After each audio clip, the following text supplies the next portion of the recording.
today we are going to go through financial planning for retirement, investment for retirement. We have been doing a couple of things over the period of time that we started this. We went through the financial planning for generally. We went through the various available investment options, and we have looked at taxation. So today what I wanted us to do is to look at investments in terms of you planning for your retirement. And maybe the first question is, what is retirement? So as we might all be aware, retirement in its basic form or just the basic definition, it's you ceasing to actively go to work. It is really coming to an end to your formerly employed life. So there are a couple of things that happens when you have to go through retirement, and different people actually get to the point of retirement differently. So some of the things that determine when you want to stop working are things like the profession that you are in. I think if you work for something like the judiciary, your retirement age is much higher, well over 70 years. Whereas for some of us who work maybe in the public service, maybe your retirement is anything about 60 years. And depending on your employer as well, you could actually get your retirement age much lower. So the profession that we are in determines when we retire. The employment terms that you signed up to also determines when you retire. We might also want to work, but our health status also determines that it's maybe not, we might not be able to continue working. The family status also matters, because remember, some people need to leave work much earlier, if maybe to join their family or to get into a family business. And also the cash flow and the investment available also determines when you can actually retire. So as I've always said, investment is really personal, and you have to sit down with your financial advisor as you even come up with your retirement plan, and as you also invest for retirement. But just to end with one quote, the best time to start thinking about your retirement is before your boss does. Always be ready that could be the last day that you are going to work. So before you start thinking about retirement, there are a couple of questions that you need to ask yourself. One of the questions is, what do I want to do when I retire? Where do I want to do it? And who do I want to do it with? So answer the questions of, what do I want to do? Remember, the day will still have 24 hours. So it's very important for you to know what you want to do at any time of your life. Then where do you want to do it? So for example, if you have been living in the city or in an urban area, maybe your times of retirement, you need to go and live in your rural areas. Are you ready for that? Then where do you, and who do you want to do it with? Because if you have, let's say for example, you have been living alone, but you remember your new life in retirement might be different, and you might consider maybe going to look for friends or maybe if you're not married or get married, for you to go into retirement. So the main question that drives that is can you afford what you want? Can you afford to do what you want to do? Can you afford to do it where you want to do it? And can you afford to do it with who you want to do it with? So just to end with a quote from Aristotle, money is a guarantee that we may have what we want in the future. Though we need nothing at the moment, it ensures the possibility of satisfying a new desire when it arises. So you need money for you to actually be able to fulfill any of your desires. So there are a couple of plans and steps that you need to come up with when you're planning for your retirement. One of the key things that, and this actually factors as almost similar to what you have to do when you're doing your financial planning. One of the key determining factor is the investment horizon. How long do you have to contribute towards your retirement, so that also the compounding effect or the magic of compounding can take effect on your cash flows. So it's very important to know how long do you have to work. So if, for example, you are at the age of 40 and you are planning to retire at the age of 50, you only have 10 years. What that means is then you have to make sure that you accelerate your contributions towards retirement. So it's very important for you to do that. Then you have to determine the amount of cash that you're going to need on retirement. There are a couple. There is a rule of thumb that you have to have at least 70% to 80% cash replacement ratio. What this means is that if you're earning 100,000 before you retire, for you to live the same quality of life, you have to have at least 70 to 80% of that as coming in as a sort of cash flow. This is also, before you calculate the 70 to 80%, remember your health is deteriorating, so you should have already paid for your health insurance so that you are able to live comfortably. Your house mortgage should have been completed before you retire, and also any other cash, large cash intensive expense.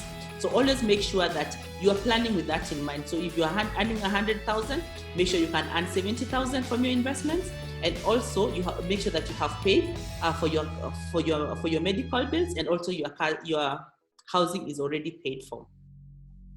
It's always good to understand your risk appetite, because at times you'll realize that if you're not a big risk taker, then you can also, your investment will also not grow, maybe will not grow as much, but your capital is always protected. So understanding what is the amount of risk that you can take is important, because it also determines what investments that you can undertake. Understand your balance sheet and your P&L. And remember, because you're planning for retirement, it's very important who you are going to share the retirement with. So you should not forget to look at your spouse's cash flows and also the assets that they have, and then you plan together. So there are kind of key objectives that you need to, as you plan for your retirement, some of the things that you really need to consider. Always ensure that you're not going to outlive your money. What do I mean by that? You can have saved a lot of money, but there is the longevity risk. As most of us are aware right now, people used to die much younger, maybe at the age of 70. The life expectancy has gone up significantly just because of lifestyle, and also because of scientific progression. So there is always a risk of outliving your money. So that is something that you always need to be aware of, so that as you carry out your investments, you actually undertake investments that will always be able to produce returns that will outlive the cash that you have. So save more now to grow your nest. What do I mean by that? Always ensure that you are saving more as much as you can. Always ensure that savings is a necessary expense. So before you pay your rent, always make sure that you save. So the key thing is that as you take your income, first save as you go into your expenses, because saving that what is left after expenses, most of the time you'll not have anything to save. So it's very, very important for you to make sure that you're saving as much as possible. Also, ensure that you're saving towards schemes that are actually are approved by the government, because then you are able to take tax benefits from that. Remember, when we went through the taxation, the first 20,000 is not taxed, or the first 20,000 that is contributed to a pension scheme or to a provident fund is not taxable. So that helps you save more because you're saving on the taxation. Then as you change jobs, ensure that you do not withdraw from your pension scheme, because as you withdraw, then you take yourself a step back. So always make sure that whatever you have contributed into a pension scheme stays there until the time of retirement. Then make sure also, as you even plan for retirement, what are the necessary expenses that you will need to take care of. So always make sure that you are using your retirement money for the most necessary necessary expenses that you must have. The rule of thumb is that use at least 4 to 5% of your savings for any one particular year. And also, as you invest, make sure that your returns are much better than inflation. This is what we call real return. Make sure that your investments are growing at a higher rate than the rate of inflation. Otherwise, whatever you could buy with the money today will get depleted, assuming you're not investing that money and getting a return that is higher above inflation. So, and just maybe to give an example of inflation. So for example, if you can't remember, maybe in the 80s, you could, with 100,000, maybe you could afford to buy a car. But at this particular point in time, you can only maybe hire a car with that amount of money. So time erodes, inflation erodes the purchasing power of your money. So always make sure that you're investing in something that is able to generate returns higher above than what inflation. So there are different options that you can undertake, or as you plan for investment, or as you invest for retirement. I'll call it investing for retirement. There are different things that you can do.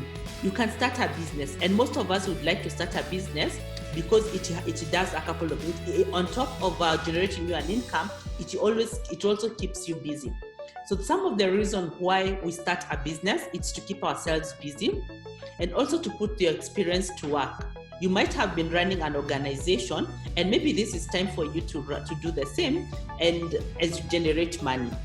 Also, other people just decide to monetize their passion. So for example, if you like drawing, you might decide that I am going to continue drawing, but I won't do it for free. I will have to sell it. So that is another way of maybe just starting a business.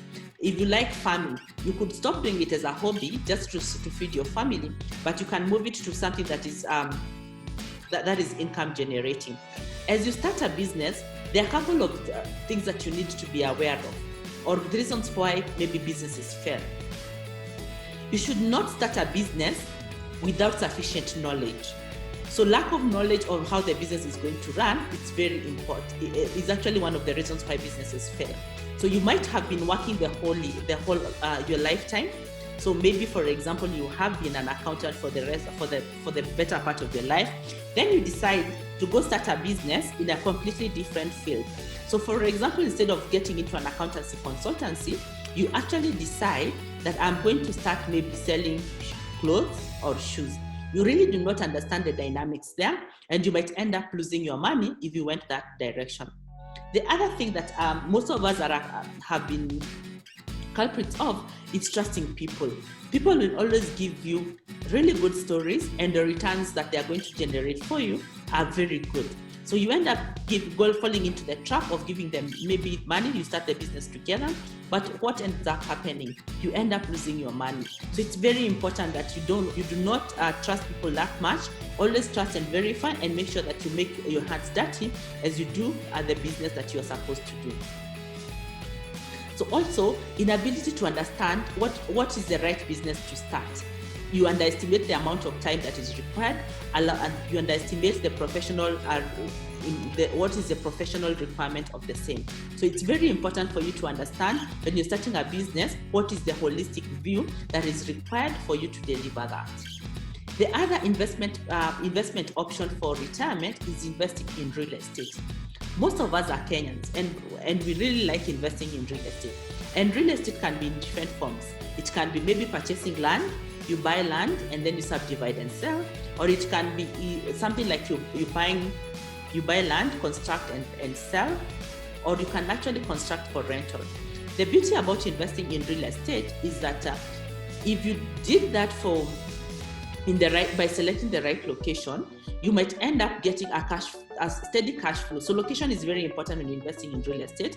And once you get the right location, then you'll be able to get the right cash flows. As you get the right cash flows, you can be able to sustain yourself across during your time of retirement. Also, in real estate acts as an inflation hedge. If you can actually see the performance of real estate over the long term, it has always been on a steady increase. There are those times that depending on the location that you invest in, you could actually be buying at the peak. But most of the time, if you did the right location selection, you'll always get a much better return. Then the other thing is, for real estate, you can actually get professional help, assuming that you are able to do that. You can either do it on a piecemeal, so you're able to manage it yourself, or alternatively, you can actually get professional management. So for example, if you have a block of flats, you can either do two things: either get a caretaker who takes care of the apartment and also collect rent for you. And if you're not in a position to do that, you can actually outsource that to a professional property manager.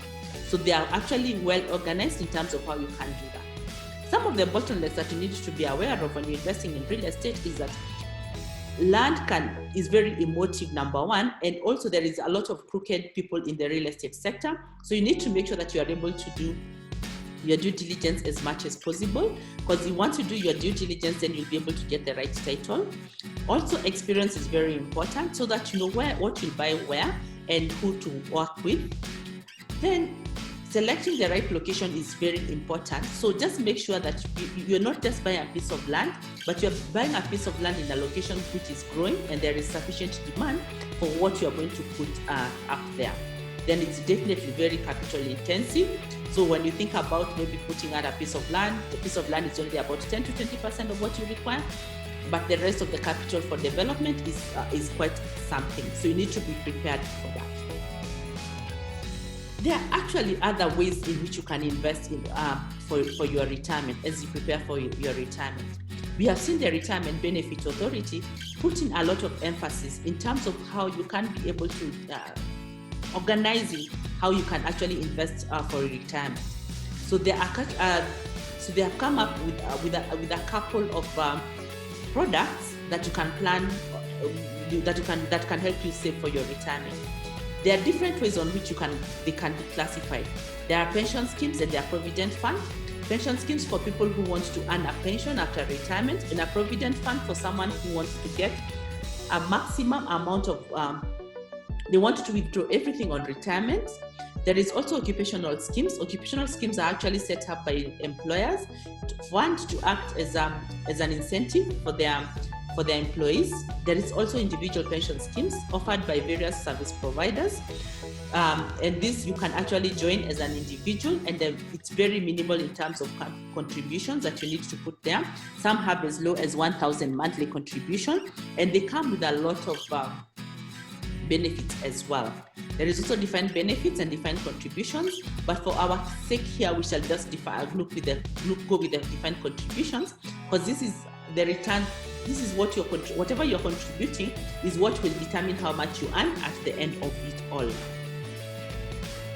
To ensure that the funds are well reinvested and well put across, the Retirement Benefits Authority has come up with regulations in terms of the governance of how these pension schemes or these retirement schemes are going to be managed.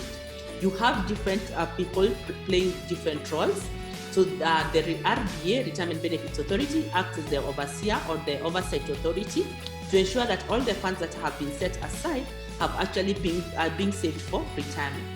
We have the trustees who act on your behalf at all times to make sure that you're getting the very best.